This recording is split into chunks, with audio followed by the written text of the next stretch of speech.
God संरचनाएं लगातार सक्रिय थीं क्योंकि इसने हमला किया और अंततः अन्य छोटे संगठनों को अवशोषित कर लिया। बिना किसी चेतावनी के एक ब्लैक होल अचानक से दाओ डिफेंस लीग की सीमा पर अस्तित्व में आ गया और उसे निगलना शुरू कर दिया। असंख्य अमर दुनियाएं उसमें रेत की तरह बह रही थीं। रक्षात्मक गॉड संरचनाओं में से किसी ने भी इस प्रक्रिया को रोकने के लिए कुछ नहीं किया। दाओ डिफेंस लीग को तुरंत अव्यवस्था में डाल दिया गया। यह बहुत बुरा है। महारानी फूल देवी, दाओ डिफेंस लीग को निगलने वाला एक ब्लैक होल है। आकाश अंधकार में हो रहा है। हम एक ब्लैक होल द्वारा खाए जा रहे हैं। इसके पीछे कौन है? हेवन दाओ ऑपरेशन गॉड टेम्पल में जॉय फ्लावर पैलेस की कई महिलाएं आतंक के जोर में पड़ गईं और फूल देवी आर्किड प्योरिटी के चारों ओर क्लस्टर करने के लिए दौड़ी। बेशक आर्किड प्योरिटी वही था जिसने छोटू से दाओ डिफेंस लीग ली, फिर उसे स्वेच्छा से गॉड जनरल कैदी बनने के लिए धोखा दिया। जैसे ही उसने अपने चारों ओर दाओ डिफेंस लीग को नष्ट होते देखा, उसका चेहरा पीला सफेद हो गया। हेवन दाओ ऑपरेशन गॉड टेम्पल के ऊपर आकाश में देखते हुए उसने कहा, वरिष्ठ, आप क्या कर रहे हैं? क्या यह किसी प्रकार का व्यावहारिक मजाक है? दाओ defence league Joy flower palace का हिस्सा है और महारानी जॉय फ्लावर अभी अभी भयानक स्तर पर पहुंची है। आपको हमारे लिए समस्या पैदा करने से पहले 2 बार सोचना चाहिए। सच में? कई महिलाओं ने चौंक कर छोटू को देखते हुए देखा कि वो मंदिर की ओर तैरता हुआ आया। छोटू, ये तुम हो? आर्किड प्योरिटी ने स्पष्ट रूप से आश्चर्य व्यक्त किया। आप क्या सोचते हैं कि आप क्या कर रहे हैं? क्या आप नहीं जानते कि महारानी जॉय फ्लावर हाल ही में भयानक स्तर पर पहुंची है? दुर्भाग्य से मैंने उसे पहले ही हरा दिया है और पूरे जॉय फ्लावर पैलेस को। एक फलरिश के साथ छोटू ने एक चमकदार लाल पुष्प उत्पन्न किया। उसने उसे फेंका और वो बड़ा और बड़ा होता गया जब तक कि जॉय फ्लावर पैलेस को देखना संभव नहीं हो गया।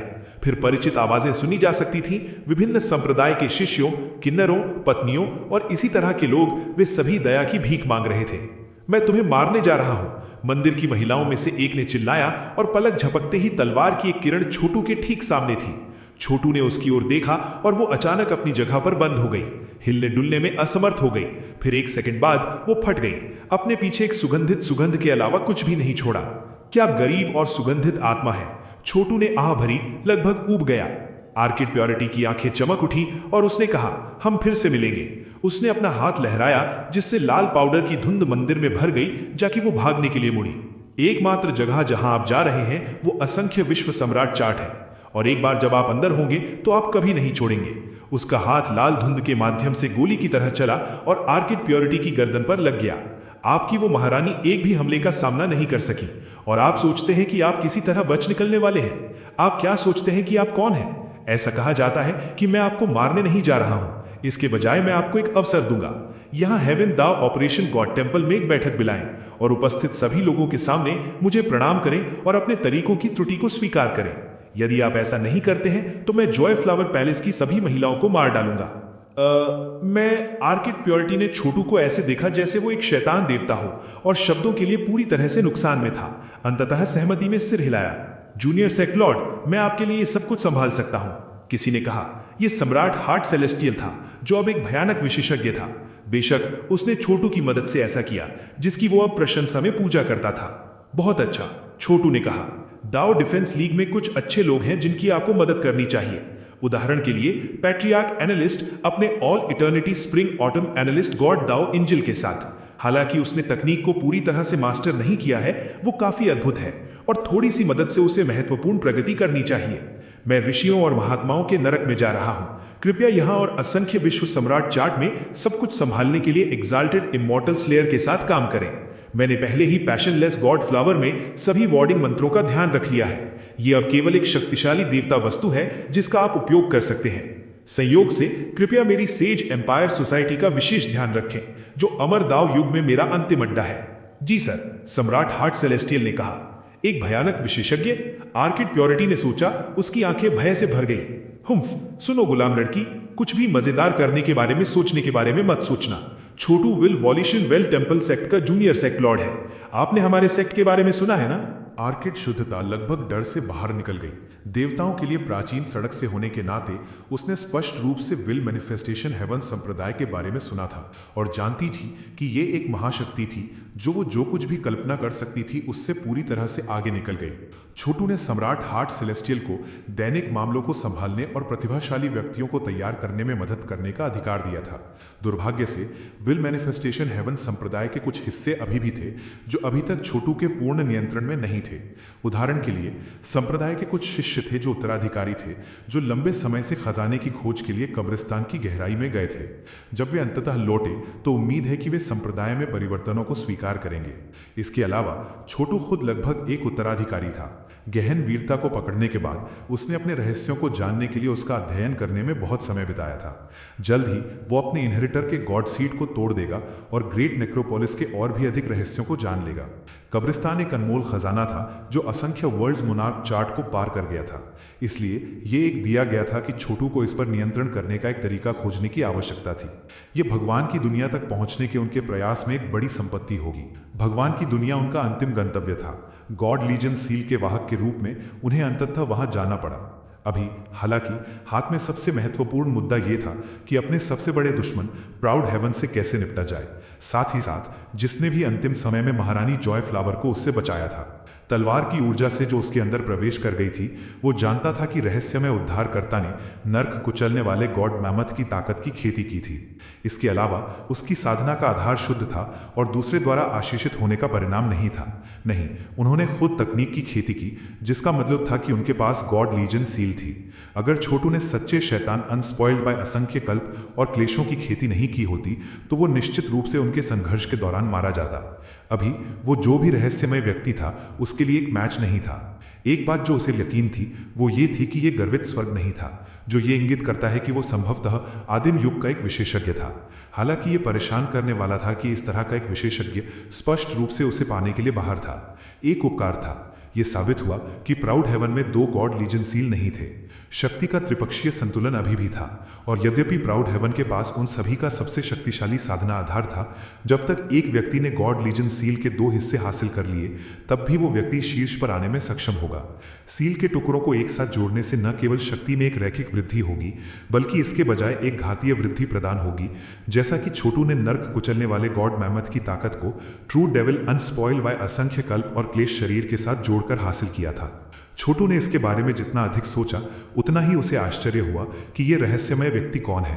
प्राउड हेवन के बारे में जानकारी पाने के लिए उन्होंने महारानी जॉय फ्लावर को बचाया होगा। उदाहरण के लिए प्राउड हेवन के पास किंग इमॉर्टल स्लेयर के विरासत पदकों का अंतिम था, और किसी को आश्चर्य होना चाहिए कि उसने इसके साथ क्या करने की योजना बनाई है।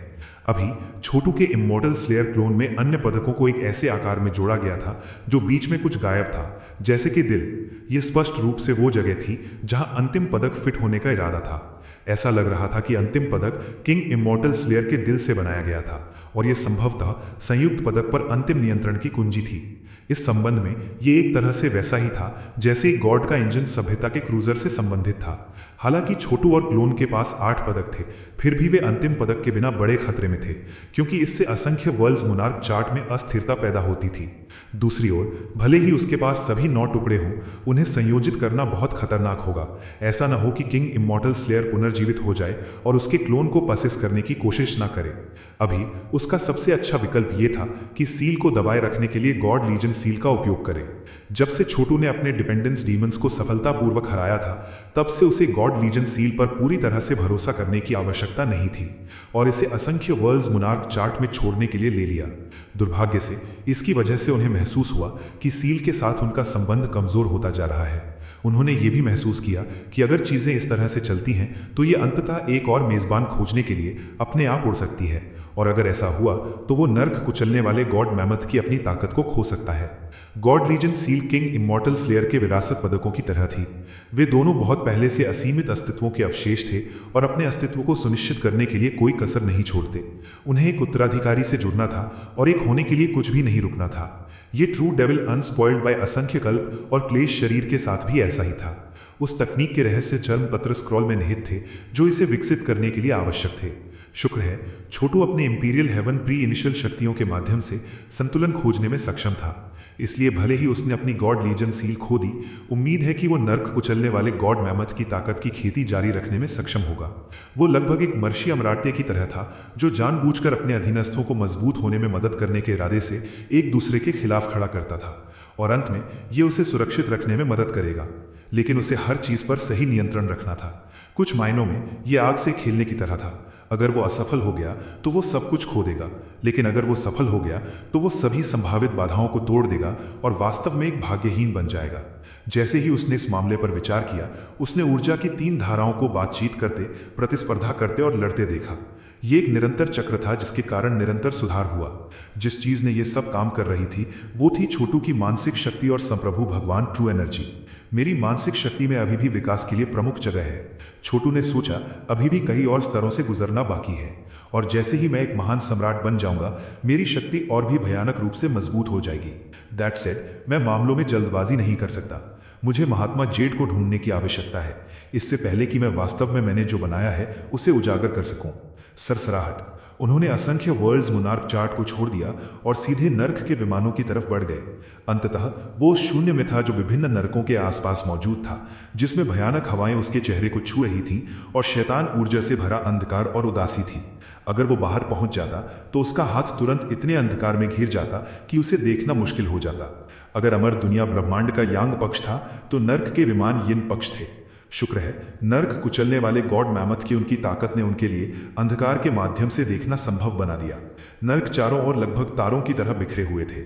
नर्क बहुत बड़े हो सकते हैं, और वास्तव में जब वो पहली बार महानत के नर्क में आया था तो ये इतना बड़ा लग रहा था कि वो अपने दिमाग को इसके चारों ओर लपेट भी नहीं सकता था। लेकिन अब ये लगभग उतना प्रभावशाली नहीं था।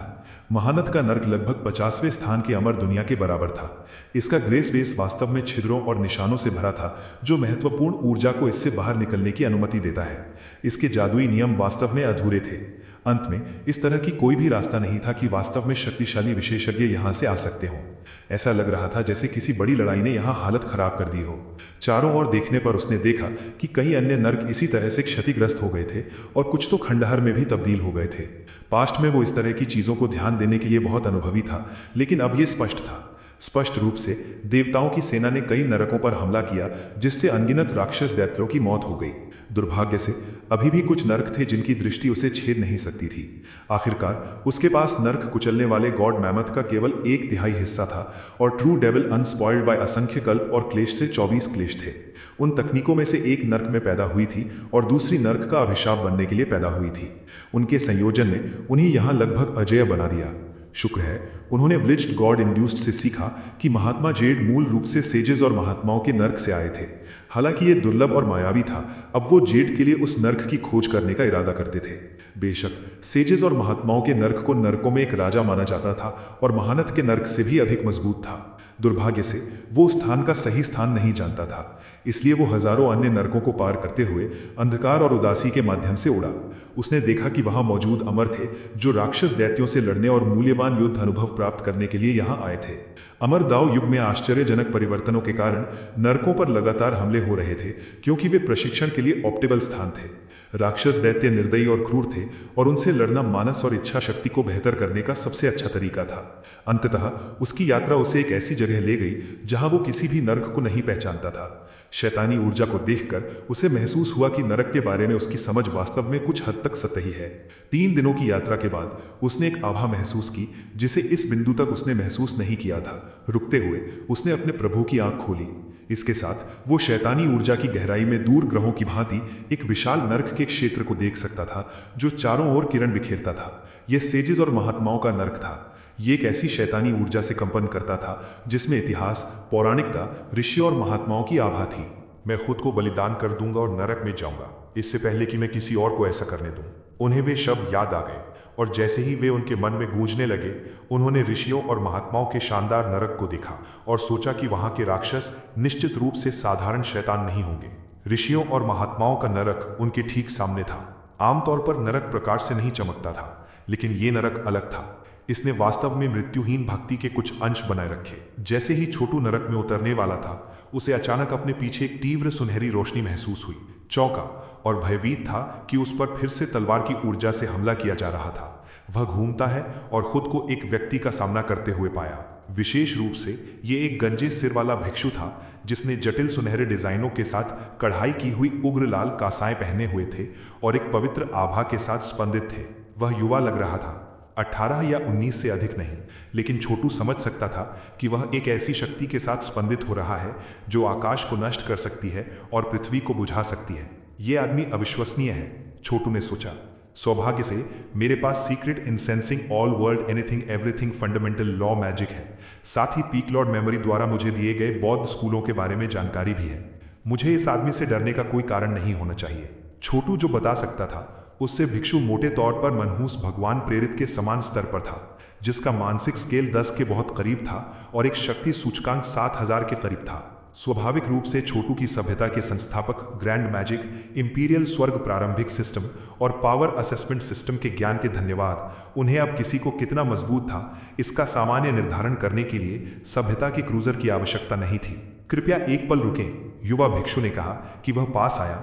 उसके चेहरे पर एक मिलनसार मुस्कान थी। मैंने कभी नहीं सोचा था कि मैं इस तरह की जगह पर एक साथी किसान से मिलूंगा। जो कोई भी ऋषियों और महात्माओं के नरक की यात्रा कर सकता है वह स्पष्ट रूप से सामान्य से परे है। क्या मैं यह पूछने की हिम्मत कर सकता हूं कि आप किस संप्रदाय से आते हैं? आप मेरी चापलूसी करते हैं अच्छे सर। मैं सिर्फ जूनियर पीढ़ी का सदस्य हूं जो अभी तक भयानक स्तर तक भी नहीं पहुंचा है। मैं आप जैसे ग्रैंड मास्टर की तुलना कैसे कर सकता हूं? आप किस बौद्ध संप्रदाय से आते हैं? क्या यह संभवतः हाल ही में फलता फूलता डूम संप्रदाय नहीं हो सकता? कयामत संप्रदाय? युवा भिक्षु ने कहा। उसकी अभिव्यक्ति टिमटिमा रही थी। तो आपने उनके बारे में भी सुना है? युवा हीरो, ग्रेट नेक्रोपोलिस में चल रही अफवाहों के अनुसार उन्होंने हाल ही में प्राचीन रास्ते के निष्पादकों को चुनौती दी और यहां तक कि उनके एक कनिष्ठ निरीक्षक को भी पकड़ लिया। उनकी वजह से सब कुछ अराजकता में है और बहुत से संप्रदाय तबाही का सामना कर रहे हैं। बेशक छोटू पूरी तरह से बकवास बात कर रहा था। उसने कनिष्ठ निरीक्षक को सेक्टर लॉर्ड विल मैनिफेस्टेशन सौंप दिया था, फिर मनहूस भगवान प्रेरित को डूम संप्रदाय के आसपास अफवाहें फैलाने का आदेश दिया था। यह सब आदिम युग के विशेषज्ञ को गॉड लीजन सील के साथ लुभाने की उम्मीद में। तो ये ऐसा है? भिक्षु ने जवाब दिया। मैंने भी उस स्थिति के बारे में सुना है। हालांकि चारों ओर पूछने के बाद मैं इस निष्कर्ष पर पहुंचा हूं कि कहानी में जितना दिखता है उससे कहीं अधिक है। किसी भी मामले में मैं कयामत संप्रदाय से नहीं हूं बल्कि धर्म संप्रदाय से हूं, जो प्राचीन मार्ग से देवताओं तक एक महाशक्ति संप्रदाय है। और मेरा बौद्ध नाम धर्म कोश है।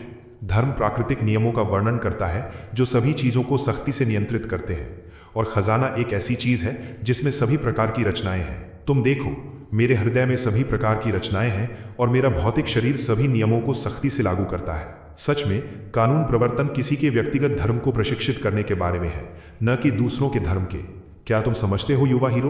कृपया ये न माने कि मेरा बौद्ध नाम जादुई शक्तियों या खजानों की जमाखोरी के बारे में है।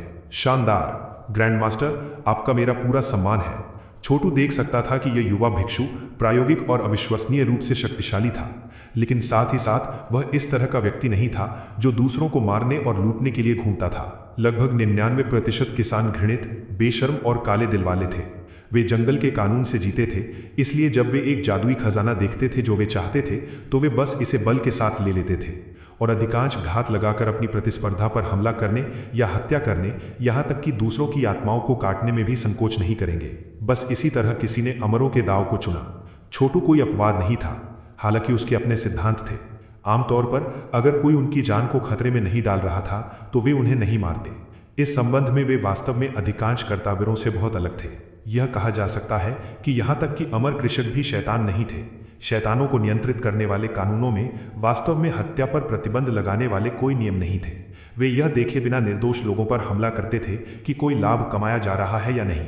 वास्तव में वे अक्सर आनंद के लिए हत्या करते थे। उनके लिए किसी को लूटने के लिए मारना और बिना किसी कारण के मारना अनिवार्य रूप से एक ही बात थी। लाभ के लिए लोगों को मारना एक बात थी, लेकिन केवल शैतान मनोरंजन के लिए मारे जाते हैं। आप किस संप्रदाय से आते हैं? धर्म खोज ने पूछा। मैं वास्तव में आप जैसे युवा को ऋषियों और महात्माओं के नरक में यात्रा करते हुए देखकर आश्चर्यचकित हूँ। आजकल कम से कम युवा अभिजात वर्ग के लोग विभिन्न संप्रदायों और कुलों से उभरते हुए देखे जा सकते हैं। वास्तव में मुझे नहीं लगता कि मैंने आप जैसे किसी को देखा है। प्रार्थना में अपनी हथेलियों को जोड़ते हुए उन्होंने अपनी बात जारी रखी। जल्द ही बड़े संप्रदाय प्राचीन रास्ते के निष्पादकों के खिलाफ गठबंधन करने के बारे में बात करने के लिए एक बैठक आयोजित करेंगे। यदि आप भाग लेते हैं तो आप निश्चित रूप से एक बड़ा प्रभाव डालेंगे युवा हीरो। मैं विल मैनिफेस्टेशन हेवन संप्रदाय से हूँ, औपचारिक सलामी लौटाते हुए छोटू ने कहा। प्राचीन रास्ते के निष्पादक दूसरे कर्तावीरों को गुलाम बनाते हैं, उन्हें सुअरों या कुत्तों से थोड़ा अधिक नहीं समझते। वे वास्तव में दुष्ट हैं और लगभग बिना किसी कारण के हत्या का सहारा लेते हैं। कुछ समय पहले वे वास्तव में हमारे संप्रदाय में आए थे और मांग की थी कि हम उन्हें प्रतिवर्ष 100 दैव्यता की श्रद्धांजलि दें। सौभाग्य से हम उन्हें भगाने में सफल रहे। दैव्यता के 100 टुकड़े? धर्म खोज ने कहा, भौहें सिकोड़ते हुए। निष्पादक वास्तव में बहुत लालची हो रहे हैं। वे पापी। युवा हीरो, आप वास्तव में ऋषियों और महात्माओं के नरक में क्यों आए हैं? यहाँ के राक्षस बहुत मजबूत हैं और उन्हें प्राचीन रास्ते से देवताओं तक सुदृढ़ीकरण मिला है। जहां तक मैं समझता हूं, वे वर्तमान में इस पर चर्चा कर रहे हैं कि राक्षस देवताओं का एक नया राज्य कैसे स्थापित करें। आपको यहां नहीं होना चाहिए युवा हीरो, ये बहुत खतरनाक है। वास्तव में यही कारण है कि मैं आया हूं। हालांकि उन्होंने वास्तव में इन घटनाक्रमों के बारे में सुना भी नहीं था। जाहिर है मैं यहां आने का सही कारण नहीं बताने वाला था। महात्मा जेड, बहुत पहले एक महात्मा राक्षस देवता ने कुछ अन्य राक्षस देवताओं के साथ मिलकर विल मैनिफेस्टेशन हेवन संप्रदाय में एक मंदिर में समस्याएं पैदा की। उन्होंने लॉर्ड ब्लड रिवर नाम के किसी व्यक्ति को बचाया और इस घटना के दौरान मैं गंभीर रूप से घायल हो गया। संप्रदाय ने मुझे यहाँ जांच करने और यह पता लगाने की कोशिश करने के लिए भेजा कि उनकी बड़ी योजना क्या है और क्या वे अमर दाव सभ्यता पर कदम उठाने वाले हैं या नहीं। मैं लॉर्ड ब्लड रिवर के बारे में थोड़ा जानता हूँ। आप यहाँ आने के लिए वास्तव में साहसी हैं युवा हीरो, यद्यपि यह आपके संप्रदाय के आदेश पर है। खैर, चूंकि हम एक दूसरे से मिले हैं तो मुझे आपकी सुरक्षा प्रदान करने में कोई आपत्ति नहीं है। आप देखिए, ये किसी धार्मिक कारण से नहीं है कि शैतान ऋषियों और महात्माओं के नरक में इकट्ठे हो रहे हैं। नहीं, वे यहाँ एक नेता का चुनाव करने आए हैं और मेरा मिशन यहाँ ये है कि वे जिसे भी चुनते हैं उसका कमांड पदक चुराना है। उस कमांड पदक के बिना वे व्यवस्था बनाए रखने में सक्षम नहीं होंगे। क्या वे ये कर रहे हैं? वे एक नेता का चुनाव करने जा रहे हैं। राक्षस देवता आमतौर पर ढीली रेत के डिश की तरह एकजुट होते हैं, लेकिन अगर वे संगठित हो गए और फिर युद्ध के रास्ते पर चले गए तो परिणाम इस पर विचार करने के लिए बहुत भयानक होंगे। छोटू ने भौले सिकोड़ी, वास्तव में ये कमांड पदक क्या है? क्या इसमें वास्तव में राक्षस देवताओं को क्रम में रखने की शक्ति है? मुझे वास्तव में यकीन नहीं है। मुझे बस इतना पता है कि ये कीमती यूवी का एक प्रसिद्ध टुकड़ा है जिसका उपयोग कोई भी नहीं कर सकता है। ये शैतानों के दांव में एक प्रमाणीकरण उपकरण बन गया, इसलिए हमारे संप्रदाय ने इसे लेने और हमारे वरिष्ठ भिक्षुओं में से एक को इसे नष्ट करने की योजना बनाई है। इसे दुनिया में मौजूद नहीं रहना चाहिए। चूंकि आपकी अपने स्वयं की महत्वाकांक्षाएं हैं युवा हीरो, तो क्यों न मेरी खोज में मेरा साथ दें। हम एक साथ बहुत अच्छा कर सकते हैं। मैं राक्षस देवताओं से लड़ने के लिए बाध्य हूँ, इसलिए निश्चित रूप से मैं आपकी मदद करूंगा सीनियर। यह बहादुर शब्द उसके मुंह से निकले तभी छोटू ने तलवार की थोड़ी ऊर्जा अपने अंदर से बाहर निकलने दी। यह स्टार स्वॉर्ड लाइफ की तलवार के दाव की नकल थी, जो निश्चित रूप से असीम जीवन शक्ति और सब कुछ बचाने की शक्ति से भरी हुई थी। धर्म खजाने की आंखें चमक उठी। जैसा कि पता चलता है युवा हीरो, आप जीवन शक्ति और परोपकार के प्रतीक हैं। आपकी तलवार के दाव में जीवन शक्ति का अंतिम अर्थ है और उससे मैं बता सकता हूँ कि आप एक दयालु और कृपालु व्यक्ति हैं। बुद्ध की दया सबसे बड़ा आशीर्वाद है। ये दुखद है कि आप अमरों के दाव पर चलते हैं, इसलिए आप हमारे बौद्ध स्कूल में शामिल नहीं हो सकते। कृपया मुझे क्षमा करें सीनियर, लेकिन मैं विल मैनिफेस्टेशन हेवन संप्रदाय का सदस्य हूँ और मैं उस तरह का व्यक्ति नहीं हूँ जो अपने संप्रदाय को त्याग देगा। मैं समझता हूँ, धर्म खोज ने कहा। मुझे यकीन है कि एक दिन युवा हीरो आप दूसरों के निडर नेता होंगे। मुझे आशा है कि जब आप होंगे तो आप अपने जीवन पथ पर आगे बढ़ सकते हैं। यह बौद्ध संप्रदायों की दया का मूल सार है। अंत में इससे कोई फर्क नहीं पड़ता कि आप भिक्षु बनते हैं या नहीं, अंतिम परिणाम ही मायने रखता है। रहम, यह बुद्ध का दाव है, कम से कम मेरे विनम्र अनुमान में। आपके निर्देश के लिए धन्यवाद ग्रैंड मास्टर। अब चूंकि ऋषियों और महात्माओं के नरक में राक्षसों की एक बड़ी बैठक है, तो हम वास्तव में कैसे घुसने वाले हैं? क्या आपके पास कोई विचार है? ये बिल्कुल भी कठिन नहीं होगा। हम बस खुद को राक्षस देवताओं के रूप में प्रच्छन्न कर लेंगे। आपके पास निश्चित रूप से एक तकनीक होगी जो आपको ऐसा करने देगी। दुर्भाग्यवश मेरे पास नहीं है। क्या आपके पास कुछ है जो मदद कर सकता है? स्पष्ट है, यह एक और धोखा था। छोटू बस ये देखना चाहता था कि धर्म खजाना क्या करने में सक्षम है।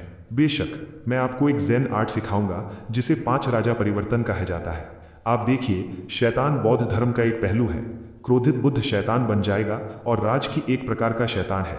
ज़ेन कला पर ड्रॉ करें और शैतानों को गुणा होने दें। बुद्ध शैतान है, शैतान बुद्ध है। जैसे ही शब्द उनके मुंह से निकले, धर्म खजाना बदल गया। उसके सिर से बड़े बड़े सींग उगाए और उसके शरीर को ढकने के लिए तरवासें उगाई। एक क्षण बाद वह एक शक्तिशाली राक्षसी लग रहा था। वो एक शैतान ऊर्जा के साथ भी स्पंदित होता था, जिसने उसे देवता की दुनिया से शैतान देवता की तरह प्रतीत होता था। तुमने मुझे चौंका दिया ग्रैंड मास्टर, छोटू ने सदमे में कहा। एक राक्षसी के रूप में धर्मकोश ने कहा, स्वयं की उपमा, पुरुषों की उपमा, जीवित चीजों की उपमा। धर्म की उपमा एक खोल के अलावा और कुछ नहीं है। इसे स्मृति में प्रतिबद्ध करें युवा हीरो, और इस ज़ेन कला को प्राप्त करने के लिए तैयार रहें। अचानक सच्ची ऊर्जा और इच्छा का प्रवाह छोटू से जुड़ गया, जिससे वो शारीरिक रूप से बदल गया। पलक झपकते ही वो शैतान की ऊर्जा का उत्सर्जन कर रहा था और एक छोटे राक्षसी की तरह भी लग रहा था। आप वास्तव में ज्ञान के फॉन्ट हैं युवा हीरो, धर्म कोषागार ने कहा। आपने क्षणों में कला में महारत हासिल कर ली। एक, यहाँ कुछ शब्दों का खेल है जो काफी सामने नहीं आता है, क्योंकि संदर्भ के आधार पर धर्म के चरित्र का अर्थ कानून या जादू भी हो सकता है। दो, बौद्ध धर्म में राज भयंकर आत्माएं हैं जो मंदिरों की रक्षा करते हैं या अन्य कार्य करते हैं। दो राक्षसी, एक बड़ा और एक छोटा, ऋषियों और महात्माओं के नरक में एक सड़क पर चल रहे थे। इस नरक में दृश्य अद्भुत थे। आमतौर पर राक्षस शैतान बहुत आदिम थे और शहरों या हवेली के कुटी के निर्माण के बारे में नहीं जाते थे। वे आमतौर पर गुफाओं में रहते थे या खाना बदोश बर्बर लोगों की तरह घूमते थे। लेकिन ऋषि और महात्माओं का नरक अलग था। निश्चित रूप से यहाँ शहर थे जो उत्कृष्ट रूप से निर्मित इमारतों से भरे हुए थे, जो अमर दुनिया से किसी भी चीज को टक्कर देते थे। सीखने के कई केंद्र भी थे जो छात्रों और विद्वानों से भरे हुए थे। सड़कों पर वाहनों और पैदल यातायात ने भर दिया, जो दुकानों से लेकर स्कूलों तक सब कुछ से भरे हुए थे। ऐसे स्थान थे जो मार्शल आर्ट्स के दाव, तलवार के दाव, कृपाण के दाव, ऊर्जा के दाव और बहुत कुछ सिखाते थे। संगीत, वाद्य यंत्र, रणनीति और युक्ति, सुलेख और पेंटिंग के लिए स्कूल थे। ये जगह राक्षस शैतानों से भरी जगह की तुलना में एक विद्वान मानव राज्य की तरह लग रही थी। ये ऋषियों और महात्माओं के नरक में सिर्फ एक शहर है, धर्म कोषागार ने कहा। बहुत पहले राक्षस शैतानों के पास कोई सभ्यता या संस्कृति नहीं थी। वे पूरी तरह से अज्ञानी और बर्बर थे और उन्होंने केवल एक दूसरे से लड़ना और मारना था। इस तरह की चीज उनके जीन में बनाई गई है, जिससे उन्हें सहज रूप से वध करने और नष्ट करने की इच्छा होती है। लेकिन बाद में ऋषियों और महात्माओं ने आकर नरक में जन्मे राक्षसों को संस्कृति और सभ्यता के बारे में सिखाने के लिए इस नरक का निर्माण किया। दुर्भाग्य से राक्षस शैतान जितने अधिक बुद्धिमान और सभ्य होते जाते हैं, वे उतने ही चतुर होते हैं। इसलिए कहना मुश्किल है कि यह अच्छी बात है या नहीं। किसी भी मामले में अतीत के ऋषियों का सवाल करना मेरी जगह नहीं है। अब मैं बस इतना कर सकता हूं कि राक्षस शैतानों के गठबंधन को अमर दाव सभ्यता पर आक्रमण करने से रोकने के लिए कड़ी मेहनत करूं। आपकी बुद्धि असीम है ग्रैंड मास्टर। मेरा आपको सच्चा सम्मान और प्रशंसा है। यहां तक कि जब छोटू ने प्रशंसा के ये शब्द कहे तो वो संप्रदाय लॉर्ड विल मैनिफेस्टेशन के साथ असंख्य दुनियाओं के सम्राट चार्ट में बातचीत कर रहा था। संप्रदाय स्वामी, क्या आपने कभी धर्म संप्रदाय के भिक्षु धर्म चक्र के बारे में सुना है? धर्म संप्रदाय, धर्म चक्र? जब संप्रदाय स्वामी ने सुना कि छोटू ऋषियों और महात्माओं के नरक में है तो वो बहुत आश्चर्यचकित हुआ, लेकिन अब वो और भी अधिक हैरान लग रहा था। आप उससे मिल लिए। वो नीची दृष्टि से देखने वाला कोई नहीं है। आप देखिए, वे कोई साधारण भिक्षु नहीं है। उन्हें धार्क मंक धर्म चक्र के रूप में अधिक उचित रूप से जाना जाता है। वे बौद्ध धर्म स्कूलों के सबसे प्रमुख कृषकों में से एक हैं और अपने ज़ेन ऑफ ग्रैंड डिजायर को मास्टर करने के बाद वे और भी अधिक शक्तिशाली हो गए हैं। अपनी ओर से एकमात्र विचार के साथ वे अपने आसपास की दुनिया को बदल सकते हैं। वे स्वभाव से दयालु हैं और कभी भी बुरे विचारों को आश्रय नहीं देते हैं। वे दोस्ती करने के लिए एक अच्छे इंसान हैं। आर्क मंक, छोटू ने कहा। यह जानकर काफी झटका लगा कि धर्म चक्र सिर्फ एक साधारण भिक्षु नहीं है। ब्रह्मांड की शाश्वत रेत के रूप में कई भिक्षु हो सकते हैं, लेकिन उनमें से कुछ ही नेता हो सकते हैं। और धर्म चक्र बिविल्डर्ड गॉड इंस्पायर्ड से बहुत दूर का संकलन करता था। लेकिन धर्म चक्र जीवन को महत्व देने और जब भी संभव हो दया दिखाने में विश्वास करता था। इस तरह से वे बहुत कुछ स्टार सोर्ड लाइफ की तरह थे। दुर्भाग्य से छोटू बता सकता था कि वे और आर्क मंक धर्म ट्रेजरी के कुछ परस्पर विरोधी हित होने जा रहे हैं। जाहिर है कि वे दोनों इस राक्षस शैतान गठबंधन के कमान पदक को प्राप्त करना चाहते थे और फिलहाल छोटू को यकीन नहीं था कि स्थिति के बारे में क्या करना है। आखिरकार ये काफी संभावना लग रही थी कि ये कमान पदक महात्मा जेठ से बनाया गया था। ग्रैंड मास्टर, छोटू ने कहा, क्या हम अभी निर्देशनहीन रूप से घूम रहे हैं या हमारे पास कोई गंतव्य है? हमारा मुख्य लक्ष्य उस कमान पदक को खोजना है, लेकिन मुझे नहीं लगता कि हम में से किसी को पता है कि ये कहाँ है। वास्तव में मुझे पूरा यकीन है कि ये कहाँ है। आर्क मंक धर्म ट्रेजरी ने उत्तर दिया। ये इस नरक की राजधानी शहर में सबसे अधिक संभावना है। ध्यान आकर्षित करने से बचने के लिए मुझे लगता है कि हमें राजधानी शहर में जाने के लिए टेलीपोर्टेशन पोर्टल का उपयोग करना चाहिए। एक बार वहां मेरे पास एक विशेष तकनीक है जिसका उपयोग मैं जेड को ट्रैक करने के लिए कर सकता हूं। चोरी के वास्तविक क्षण में मुझे आपकी मदद की सबसे ज्यादा जरूरत है, युवा हीरो। लेकिन मेरी ऊर्जा कला बहुत उथली है। मैं आप जैसे किसी की मदद कैसे कर सकता हूं ग्रैंड मास्टर? क्या होगा अगर मैं आपके रास्ते में आ जाऊं? ये सच था कि कृषि के आधार के मामले में छोटू आर्क मंक धर्म ट्रेजरी से थोड़ा नीचे था। ऐसा मत सोचो युवा हीरो, आर्क मंक धर्म ट्रेजरी ने उत्तर दिया। तुम मेरे रास्ते में नहीं आओगे। मैंने यहाँ आने से पहले कुछ भविष्यवाणियाँ की थीं और उन्होंने संकेत दिया कि मैं एक महत्वपूर्ण व्यक्ति से मिलूंगा जो मेरे मिशन में मेरी मदद करेगा। वास्तव में उस व्यक्ति की मदद के बिना मैं अपने मिशन में विफल हो जाऊंगा और मुझे विश्वास है कि स्वर्ग के कार्यकलापों के अनुसार आप वो व्यक्ति हैं। आपके पास एक बहुत कठिन भौतिक शरीर है और आप शैतान के दांव से एक गहन तकनीक भी विकसित करते हैं। अगर मैं गलत नहीं हूं तो ये कल्पित सच्चे शैतान अनस्पॉइल्ड बाय असंख्य कल्प और क्लेश निकाय है। क्या मैं सही हूं? अद्भुत ग्रैंड मास्टर, छोटू ने आश्चर्य में कहा। घबराने की कोई जरूरत नहीं है, आर्क मंक धर्म ट्रेजरी ने कहा। शैतान कला और जैन कला अनिवार्य रूप से एक ही हैं। इसका उपयोग प्रासंगिक है। धर्म के लिए इसे उपयोग करें तो ये धार्मिक है, बुराई के लिए उपयोग करें तो ये बुरे हैं। वास्तव में आपकी वो तकनीक बौद्ध धर्म के सर्वोच्च सत्यों में से एक है। आप क्लेशों और कल्पों का अध्ययन करते हैं और जीवन को मारने का प्रशिक्षण नहीं लेते हैं। जीवन को मारना सामान्य है, जबकि यदि आप क्लेशों और कल्पों के भीतर मौजूद हैं तो पारमिता के महान दाव करेंगे। ग्रैंड मास्टर, कृपया मेरी बात सुने, छोटू ने बीच में टोकते हुए कहा। क्या आप कृपया मुद्दे पर आ सकते हैं और मुझे बता सकते हैं कि आपको मेरी मदद कैसे करनी चाहिए? हालांकि ये आर्क मंक धर्म ट्रेजरी स्पष्ट रूप से बहुत मजबूत था, लेकिन वो बहुत लंबी चौड़ी भी थी। उन्होंने जो कुछ भी कहा वो शास्त्रों या ब्रह्मांड की मौलिक सच्चाइयों से संबंधित कुछ लग रहा था और इससे पहले ही उनकी बात सुनकर थोड़ी निराशा हो रही थी। ठीक है, संक्षेप में, मेरे साथ रहने से आपको बहुत लाभ होगा युवा हीरो। ऐसा नहीं है कि मैं आपसे सच्चाई छुपाना चाहता हूँ, ये बस इतना है कि स्वर्ग के कार्यकलापों ने यह स्पष्ट कर दिया है कि यदि मैं अपनी योजनाओं को बोलता हूँ तो शैतान विशेषज्ञ इसकी हवा पकड़ सकते हैं। उस मामले में मैं फिर से नहीं पूछूंगा, छोटू ने कहा। जैसे जैसे वे आगे बढ़ते थे, छोटू ने गुप्त रूप से ऋषियों और महात्माओं के नरक का अध्ययन किया। पहले ही वे बता सकते थे कि यहाँ जादुई कानून बहुत कठोर थे, लेकिन भयानक विशेषज्ञ दुर्लभ थे। अब तक उन्होंने एक भी नहीं देखा था। हर कोई भयानक स्तर से नीचे था। कुछ राक्षस शैतानों के पास 4000 का पावर इंडेक्स था, लेकिन फिर भी उड़ नहीं सकते थे। ऐसा करने के लिए किसी को भयानक स्तर पर होना पड़ता था। जाहिर है कि उस स्तर से नीचे के राक्षस शैतान यहाँ आम लोगों की तरह थे। सड़कों के किनारों पर खड़े स्कूलों में राक्षस शैतानों के कई सदस्यों को अपनी पढ़ाई पर ध्यान केंद्रित करते हुए देखा जा सकता था। ऋषियों और महात्माओं का नरक वास्तव में शिक्षा और संस्कृति का केंद्र होने की अपनी प्रतिष्ठा पर खरा उतरा।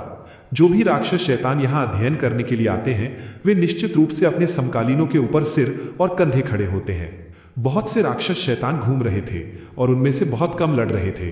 अधिकांश लोग आम इंसानों की तरह चैट करेंगे, जो निश्चित रूप से एक बहुत ही अजीब दृश्य था। आमतौर पर कोई उम्मीद करता है कि राक्षस शैतान जहां भी जाएं वहां वध करेंगे। उनमें से कुछ नवीनतम विकासों पर चर्चा कर रहे थे। मुझे ये देखने की बहुत उत्सुकता है कि बड़ी बैठक कैसी होती है। क्या वे वास्तव में किसी प्रकार के लीग लॉर्ड को चुनने जा रहे हैं? सभी सबसे शक्तिशाली राक्षस शैतान यहाँ हैं। अच्छा, आपके और मेरे जैसे लोग स्पष्ट रूप से योग्य नहीं हैं। केवल भयानक विशेषज्ञ ही उस बैठक में जा सकते हैं, और ऐसा नहीं है कि भयानक विशेषज्ञ आम दृश्य हैं। अधिकांश नरक सिर्फ एक महान सम्राट को पैदा करने के लिए भी भाग्यशाली होंगे। वास्तव में यहाँ सभी भयानक राक्षस शैतान वास्तव में प्राचीन रास्ते से देवताओं तक हैं। भयानक विशेषज्ञ, मुझे आश्चर्य है कि हम उस स्तर तक कब पहुंच पाएंगे। क्या विश्वसनीय महिमा और सम्मान है? इसके बारे में सोचने में अपना समय भी बर्बाद मत करो। आपको सही समय पर सही जगह पर होना चाहिए और अपने अवसर का लाभ उठाने की वीरता होनी चाहिए। अभी दुनिया में हर चीज बदल रही है। महान समाधि सामने आई है और ये हर समय नई अमर दुनिया को बाहर निकाल रही है। यहाँ नरक में संसाधन दुर्लभ हैं और हमारी अधिकांश तकनीकों के लिए अमरों के मांस और रक्त की आवश्यकता है। ये वास्तव में एक नई राक्षस शैतान विश्व व्यवस्था बनाने का सबसे अच्छा समय है। उम्मीद है कि वे इस नए लीग लॉर्ड को चुनेंगे और हमें सीधे अमर दुनिया के खिलाफ युद्ध की ओर ले जाएंगे। इस तरह से हम अंततः आवश्यक संसाधन प्राप्त कर सकते हैं। आप सही कह रहे हैं। मैंने सुना है कि प्राचीन रास्ते के निष्पादक कहे जाने वाले ये लोग हैं और उनका मांस और रक्त हम राक्षसों के लिए विशेष रूप से उपयोगी है। उनमें से एक को खा लो तो आप मरणशील को पार कर सकते हैं और संत में प्रवेश कर सकते हैं। शुभ। अचानक आर्क मंक धर्म ट्रेजरी ने छोटू को पकड़ लिया और आकाश में उड़ गया, जिससे कुछ जादुई उतार चढ़ाव हुए। देखो, क्या तुम्हें इसे दिखते हो? कोई उड़ रहा है। ये एक भयानक विशेषज्ञ है। जिन राक्षसों ने उन्हें देखा वे चौंक गए और अपने घुटनों पर झुक गए। जल्द ही वे एक टेलीपोर्टेशन पोर्टल पर पहुंच गए, जिस पर राक्षस शैतान सैनिकों द्वारा बारीकी से पहरा दिया गया था। कवच के बजाय उन्होंने लंबे सियान वस्त्र पहने थे। उनकी बेल्ट पर तलवारें बंधी हुई थीं और अप्रत्याशित रूप से सुंदर थे। वे लगभग दुष्ट विद्वानों की तरह लग रहे थे। जब उन्होंने छोटू और महाभिक्षु धर्म खजाने को आते देखा तो उनके चेहरे पर सदमे के भाव दिखाई दिए, जिन्हें जल्द ही सम्मान से बदल दिया गया। हम सम्मानजनक अभिवादन करते हैं महान शैतानों। हमें राजधानी शहर के प्रवेश द्वार की रखवाली करने का काम सौंपा गया है। भयानक विशेषज्ञों के रूप में आप निश्चित रूप से बैठक में भाग लेने के योग्य हैं। छोटू को अचानक एहसास हुआ कि आर्कमंक धर्म ट्रेजरी उसमें शैतान की रोशनी भेज रहा था, जिससे ऐसा लग रहा था कि वो भयानक स्तर पर है। ये सही है, उन्होंने कहा, हम भयानक विशेषज्ञ हैं। हम प्राचीन मार्ग से देवताओं तक हैं। आर्कमंक धर्म ट्रेजरी ने कहा, हमने सुना है कि लीग लॉर्ड चुनने के लिए एक बैठक है और हम इसमें भाग लेना चाहते हैं। कृपया तुरंत आगे बढ़ें। सियान के वस्त्र पहने राक्षस शैतानों में से एक ने टेलीपोर्टेशन पोर्टल को सक्रिय कर दिया। यहां तक कि जैसे ही यह शक्ति शुरू हुआ, 4 विशेषज्ञ दूर से दिखाई दिए, उनकी ओर उड़ते हुए। लीड में विशेषज्ञ रक्त के रंग की रोशनी की एक लकीर की तरह लग रहा था, और जैसे ही वो उतरा, उसने गोर की बदबू निकाली थी। भगवान रक्त नदी। छोटू अचानक घबरा गया कि लॉर्ड ब्लड रिवर किसी तरह उसे पहचान लेगा। हालांकि वो उसके साथ लड़ाई में पड़ने से नहीं डरता था, लेकिन एक बड़ी हाथापाई महात्मा जेड को खोजने की उसकी संभावनाओं को नुकसान पहुंचा सकती थी। फिर आर्कमंक धर्म ट्रेजरी के साथ उसके पास वास्तव में डरने की कोई बात नहीं थी। उसके मन में कोई संदेह नहीं था कि आर्कमंक अविश्वसनीय रूप से शक्तिशाली था, या उसके पास असीम बौद्ध जादू तक पहुंच थी। और तथ्य यह है कि उसने यहां आने की हिम्मत की थी। यह दर्शाता है कि उसे अपने भेष में भरोसा था।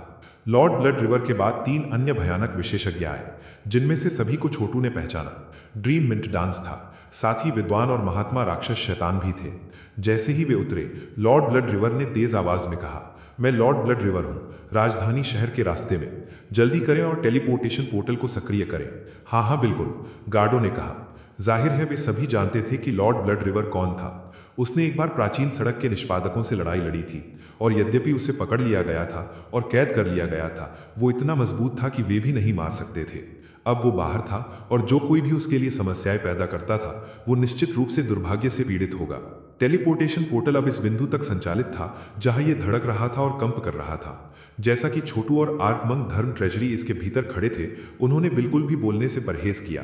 हालांकि इसका मतलब ये नहीं था कि लॉर्ड ब्लड रिवर ने उन पर ध्यान नहीं दिया। उस तरह तेज निगाहों से उनकी ओर देखते हुए उन्होंने कहा, तुम दोनों कौन हो? मुझे नहीं लगता कि मैंने तुम्हें पहले कभी देखा है। आप देवताओं के लिए प्राचीन मार्ग से नहीं है ना? छोटू तुरंत हंसने लगा। इस बात से चिंतित था कि आर्कमंक धर्म ट्रेजरी बौद्ध शब्दों से भरे किसी भाषण में शुरू करके उनका भेष उड़ा देगा। प्राचीन सड़क पर बहुत से विशेषज्ञ हैं, और आप काफी वर्षों से कैद में रहे हैं, लॉर्ड ब्लड रिवर। इसमें कोई आश्चर्य नहीं है कि आपने हमारे बारे में नहीं सुना है। ओह, तो मुझे देखने दो कि तुम क्या करने में सक्षम हो। लॉर्ड ब्लड रिवर ने एक हमला शुरू किया, जिससे छोटू की ओर एक विशाल खून के रंग का हाथ चला।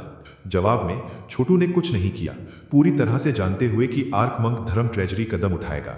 उसने कदम बढ़ाया, एक पिच ब्लैक हाथ को उजागर किया, जो लॉर्ड ब्लड रिवर के हमले में पटक दिया।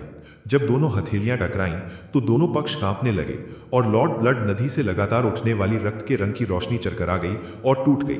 वो बौद्ध क्रोध राजमुट्ठी थी, बौद्ध स्कूलों की एक जैन कला थी। ये आपकी ओर से एक दिव्य क्षमता नहीं है राक्षसी। लॉर्ड ब्लड रिवर के क्रोध की प्रतिक्रिया से छोटू बता सकता था कि वो संघर्ष से थोड़ा घायल हो गया होगा। सबसे अधिक संभावना है वो अभी भी सील किए जाने के अपने वर्षों से उभर नहीं पाया था। मैं सभी प्रकार की दिव्य क्षमताओं की खेती करता हूं, आर्कमंक धर्म ट्रेजरी ने कहा। जब तक वे काम करती हैं तो मैं क्यों नहीं करूंगा। मेरे पास अमरों के दाव से कुछ ऊर्जा कलाएं भी हैं। यहाँ क्या हो रहा है लॉर्ड ब्लड रिवर? क्या आप वास्तव में हमारे बैठक में आने से पहले ही लड़ाई शुरू करने की कोशिश कर रहे हैं? चुपके से चौंकाकर लॉर्ड ब्लड रिवर ने ठंड से सूंघा। अगर ये इस तथ्य के लिए नहीं होता कि मैंने अपने violet river blood shadow grand magic की खेती पूरी नहीं की थी, तो मैं इस आदमी से लड़ने के बारे में 2 बार नहीं सोचता। इस तरह का कोई भी व्यक्ति सामने आया है, बड़ी समस्या हो सकता है। एक बार जब मैं राजधानी शहर पहुंचूंगा, तो मुझे कुछ और विशेषज्ञों के साथ मिलकर इसे मारने का तरीका निकालना होगा। आखिरी चीज जो मुझे चाहिए वो लीग लॉर्ड के पद के लिए प्रतिस्पर्धा है। अन्य 3 राक्षस शैतान भी उतने ही चौंक गए थे, और सभी लगभग एक ही बात सोच रहे थे। इस तरह का विशेषज्ञ कैसे हो सकता है? वो वास्तव में लॉर्ड ब्लड रिवर के साथ एक संघर्ष में शीर्ष पर आया। टेलीपोर्टेशन पोर्टल पर अब 6 व्यक्ति थे, जिनमें से सभी अपनी अपनी योजनाओं और षड्यंत्रों में लिपटे हुए थे। आखिरकार पोर्टल पूरी तरह से सक्रिय हो गया, और उन्होंने आसपास की ऊर्जा में बदलाव महसूस किया। अब वे विशाल राजधानी शहर में थे, जहां अनगिनत इमारतें बादलों में ऊंची उठ गईं। सड़कें चौड़ी थीं और गहनों से पक्की थीं, और दोनों तरफ की दुकानों में बिक्री के लिए अनगिनत भगवान की वस्तुएं थीं। अविश्वसनीय रूप से उच्च खेती आधारों वाले राक्षस शैतान इधर उधर घूमते रहे। उनमें से बहुत से भयानक स्तर पर थे। बस चारों ओर नजर डालकर छोटू बता सकता था कि हर 100 राक्षसों में से एक भयानक विशेषज्ञ था। उनमें से अधिकतर उड़ते थे, चलना साधारण राक्षस शैतानों के लिए छोड़ दिया। दरअसल यहाँ तक कि साधारण राक्षस शैतान भी प्राचीन सड़क से देवताओं तक प्रथम श्रेणी के संप्रदायों के बराबर थे। दूसरे शब्दों में वे लगभग बैटल रेजिस्टर के समान स्तर के थे। टेलीपोर्टेशन पूरा होने के साथ ही लॉर्ड ब्लड रिवर ने ठंड से हंसते छोटू और आर्कमंक धर्म ट्रेजरी पर एक जहरीली नजर डाली, फिर खून के रंग की एक लकीर में बदल गया जो दूरी में चली गई। उन्हें प्राप्त करने की प्रतीक्षा कर रहा व्यक्ति सियान में विद्वानों राक्षस शैतान सैनिकों में से एक था। बैठक में भाग लेने के लिए आने वाले सभी के लिए आवास अलग रखा गया है, ये कहते हुए यदि आपके पास शहर में दोस्त हैं तो इसके बजाय उनके साथ रहने के लिए आपका स्वागत है। यहाँ हमारा कोई दोस्त नहीं है, छोटू ने कहा। हमें आवास तक ले चलो, कृपया मेरे पीछे आएं। इसके साथ ही सैनिक छोटू और आर्कमंक धर्म ट्रेजरी को एक विशाल सभागार में ले गया जो एक सराय जैसा लगता था। ये एक बहुत अच्छी तरह से सजाई गई संरचना थी और यहाँ तक कि निर्माण सामग्री भी भगवान की दुनिया की चीजें लग रही थी। चीजों पर नजर रखने वाले बहुत से गार्ड थे। अंदर उन्होंने पाया कि सजावट एलिगेंट थी। आंगन में एक धारा और रंग बिरंगे फूलों से भरा एक तालाब था। कृपया ये पहचान पदक लें, उनके एस्कॉर्ट ने कहा। वे आपको राजधानी शहर में मेहमानों के रूप में पहचानेंगे और आपको अपनी इच्छा के अनुसार आने जाने की अनुमति देंगे। याद रखें कि शहर में आने वाले अन्य विवेचकों के साथ लड़ने की अनुमति नहीं है। एक बार जब महासभा कलवाई जाएगी तो संगठित लड़ाई के मौके होंगे। इसके साथ ही राक्षस शैतान एस्कॉर्ट चला गया। छोटू ने पहचान पदक के बारे में सोचा, ये पाते हुए कि यह भगवान के पत्थर से तराशा गया था और राक्षस शैतान ऋषियों और महात्माओं की शिक्षाओं से संबंधित शिलालेखों से ढका हुआ था। शानदार कारीगरी, उन्होंने कहा। मुझे आश्चर्य है कि वो कौन है जो ऋषियों और महात्माओं के नर्क को चलाता है। ग्रैंड मास्टर, क्या इस तरह का कोई तरीका है जिससे आप मुझ जैसे नीच और अज्ञानी व्यक्ति को कुछ जानकारी प्रदान कर सकते हैं? ऋषियों और महात्माओं के नर्क में सबसे शक्तिशाली व्यक्ति एक रहस्यमयी महात्मा है जिसका सामना मुझे एक बार देवताओं के प्राचीन मार्ग पर हुआ था। वो एक काला वस्त्र पहनता है जो उसे सिर से पैर तक ढकता है और एक टेढ़ी चरवाहे की क्रुक को लिए हुए है। माना जाता है कि वो राक्षस शैतानों को भेड़ के रूप में देखता है और खुद को चरवाहे के रूप में देखता है जो उनके जीवन की देखभाल करता है। मुझे बस इतना पता है कि मैं उसका मुकाबला नहीं कर सकता। वो बहुत बहुत शक्तिशाली है, कम से कम अधिकतर प्राचीन सड़क के निष्पादकों के सम्राट के स्तर का। मुझे वास्तव में राक्षस शैतानों में बहुत गहरी दिलचस्पी है। युवा मित्र, क्या आप मुझे ये बताने में कोई आपत्ति नहीं करेंगे कि आपने अपने अदूषित शरीर को किस स्तर तक विकसित किया है? और क्या ये संभव है कि आपके पास वास्तव में वो रहस्यमयी चर्मपत्र स्क्रोल हो? हाँ, छोटू ने उत्तर दिया। मुझे वो चर्मपत्र स्क्रोल प्राप्त हो गया। क्या इसकी कोई संभावना है कि आप मुझे इस पर एक नज़र डालने की अनुमति देंगे? ठीक है। और अंत में छोटू ने अपना सिर हिला दिया। ग्रैंड मास्टर, हम अजनबी हैं जो संयोग से मिले, जैसे बहते डकवीड के पैचों की तरह। एक भिक्षु और एक अमर जो अलग अलग रास्तों पर चलते हैं। किसी को भी बहुमूल्य खजाने का दिखावा नहीं करना चाहिए। आखिरकार यदि मैं वो चर्मपत्र स्क्रोल खो देता हूं तो मैं तकनीक की खेती नहीं कर पाऊंगा। मुझे पूछने के लिए इतना अशिष्ट नहीं होना चाहिए था। आर्कमंक धर्म ट्रेजरी ने जल्दी से कहा। वो चर्मपत्र स्क्रोल हल्के में लेने के लिए कुछ भी नहीं है युवा मित्र। यदि ये आपके पास रहता है तो इसकी अच्छी तरह से देखभाल करें।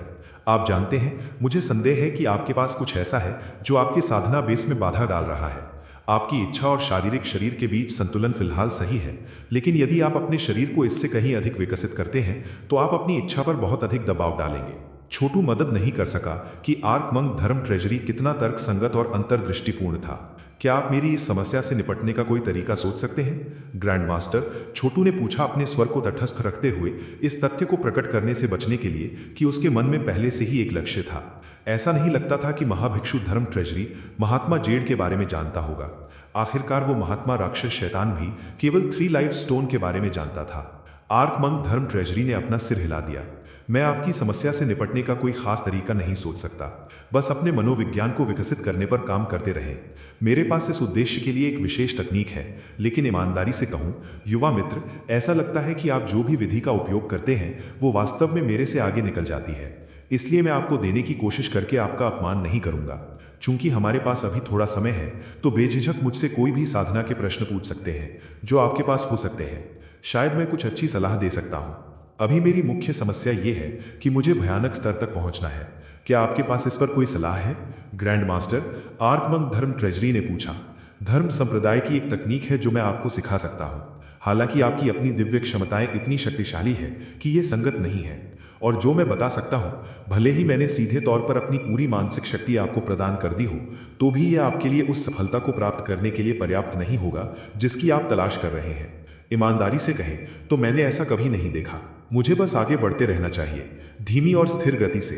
ये ठीक है, जीवन में सबसे बड़ी चुनौतियां आमतौर पर सबसे बड़ा पुरस्कार लाती हैं। इसके साथ ही छोटू ने कृषि के बारे में कुछ और प्रश्न पूछे। आर्कमंक धर्म ट्रेजरी वाकपटुता से जवाब देता, और छोटू के आश्चर्य के लिए उसने वास्तव में बहुत कुछ सीखा और कुछ महत्वपूर्ण प्रगति की। यद्यपि archmonk dharma treasury true devil unspoiled by multiple kalpas and tribulations के बारे में विशिष्ट प्रश्नों का उत्तर नहीं दे सका, लेकिन उनके सामान्य ज्ञान ने छोटू को क्लेश